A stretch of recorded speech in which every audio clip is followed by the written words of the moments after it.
Hello everyone, কেমন আছো তোমরা সবাই? আশা করছি তোমরা যে যেখান থেকে আমার ভিডিও দেখছো অনেক ভালো আছো এবং অনেক সুস্থ আছো, আর আমিও খুব ভালো আছি।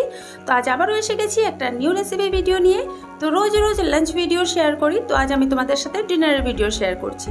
তো আজ আমি এখানে একটা ডালের রেসিপি তোমাদের সাথে শেয়ার করছি। এখানে দেখো মুগ আমি সেদ্ধ করে নিচ্ছি। এটা দুপুরে আমাদের খাওয়া দাওয়া যখন হয়ে গেছিলো তখনই ভিজিয়ে রেখেছিলাম, আর রাজমাটাও ভিজিয়ে রেখেছিলাম।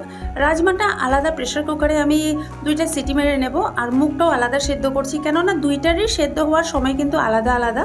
মুগ অনেক তাড়াতাড়ি সেদ্ধ হয়ে যায়, আর প্রেশার কুকারে দিলে কিন্তু একদম গলে যায়, সেক্ষেত্রে ডালটা খেতে ভালো লাগে না। এদিকে 2 সিটি মারার পর রাজমাটা খুব সুন্দরভাবে আমার সেদ্ধ হয়ে গেছে, আর সবুজ মটর যে কয়টা দিয়েছিলাম সেটাও সেদ্ধ হয়ে গেছে।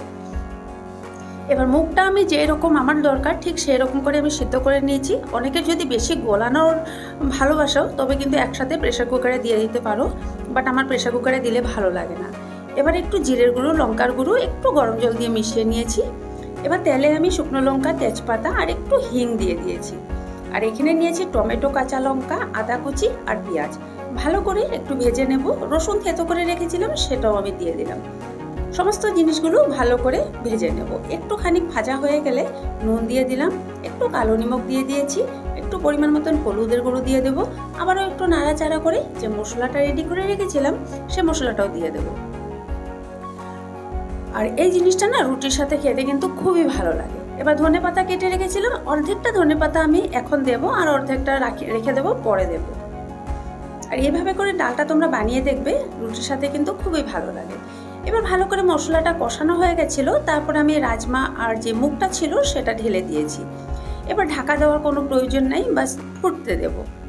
একটু গ্যাসটা হাই ফ্লেমে রেখে ফুটতে দেব। আর এই ডালের রেসিপিটা কিন্তু খুবই টেস্টি হয়, রুটি, লুচি বা পরোটা সব কিছুর সাথেই ভালো লাগে। ডালটা দেখো আমার কমপ্লিট হয়ে গেছে। এবার অবশ্যই নুনটা কিন্তু একবার টেস্ট করে নেবে তোমরা।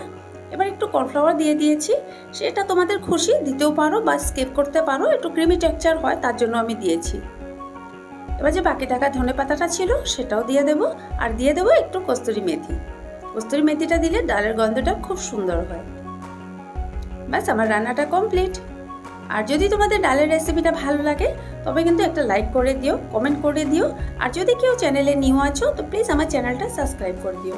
আর একটা লাইক করতেই পারো তোমরা, একটা তোমাদের লাইকে আমার এই ভিডিওটা আরও 10 জনের কাছে পৌঁছে যাবে। তোমরা যদি হেল্প না করো তবে কে হেল্প করবে বলো? তার জন্যই বলি সবসময় একটু সাবস্ক্রাইব করে দিও, একটা লাইক করে দিও। তো ছেলে মেয়ের খাওয়া হয়ে গেছে, আমার আর হাজব্যান্ডের বাকি ছিল, তো ওদেরকে রুটি আগেই বানিয়ে দিয়েছিলাম আর ডালটা হয়ে যাওয়ার পরে দিয়েছিলাম। আর হাজব্যান্ডের আমার খেতে একটু দেরি হয়, তার জন্য এখন রাত্রে প্রায় এখন 11টা বাজতে ধরো 15 মিনিট বাকি। তো 4টা রুটি ছিল বানানো, কেননা হাজব্যান্ড দুটোর বেশি খায় না, আমিও দুটো খাই। তো এই গরম গরম রুটিটা করে নিচ্ছি এখন। আর আগে থেকে রুটিটা বানিয়ে রাখলে ঠান্ডা হয়ে যায় আর ভালো লাগে না ঠান্ডা ঠান্ডা রুটি খেতে, আমার নিজেরই ভালো লাগে না, অন্যের কথা কি বলবো আর। তো যাই হোক বন্ধুরা, আজ আমি আমার ভিডিওটা এখানেই শেষ করছি। আর আবারও বলছি, যদি ভালো লাগে একটা লাইক করে দিও, কমেন্ট করে দিও। চ্যানেলে যদি কেউ নিউ আছে তো প্লিজ সাবস্ক্রাইব করে দিও। পরবর্তী ভিডিওতে আবারও তোমাদের সাথে দেখা হচ্ছে। সবাই ভালো থেকো, সবাই সুস্থ থেকো। Tata, bye bye and take care.